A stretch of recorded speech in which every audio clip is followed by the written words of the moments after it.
اب بتاؤ یہ جو تخیل کی اڑان ہے، یہ جو فکری اڑان ہے، یہ جو کہنا چاہیے شاعرانہ کہنا چاہیے، شاعرانہ کہتے تخیل کی بلندی ہے، یہ بلندی اصل میں آپ کو ملے گی صرف اور صرف بس یہ دیکھو اس شعر کی آمد ہے کہ رنگ کہاں حضرت عباس کا ہے، علمدار کی شہادت کس شعر کی رنگ نے چرخ طرف چرخے کون کا ہوتا ہے؟ اب بتائیے مبالغے کی حد ہے؟ کوئی پہلوان جب میدان جنگ میں آئے گا تو کیا آسمان تھرائے گا کیا؟ کہ پرندے جا کے اپنا کہیں چھپ جائیں گے کیا؟ یہ شیر جا کے کچھار میں چھپ جائیں گا کیا؟ لیکن نہیں، ہمارے مرثیہ اس پل کے اندر وہ کمال دکھایا ہے،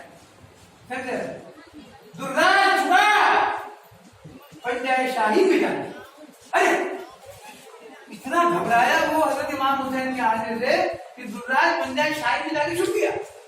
میں نے جب عادل میں یہ مرثیہ پڑھا ابھی ناپولی کا، کمال کیا ہے صرف خوف کے عالم کو بیان کرنے کے واسطے، صرف خوف کے عالم۔ دیکھیے اس میں کمال شاعری ہماری جو آج سر چڑھ کے بولتی ہے، اور آپ نوجوان جو نظر اس سے دور بھاگ رہے سمجھ نہیں پا رہی ہے، اس کو مشکل سے پڑ رہی ہے، اس کو سمجھائے گا کون؟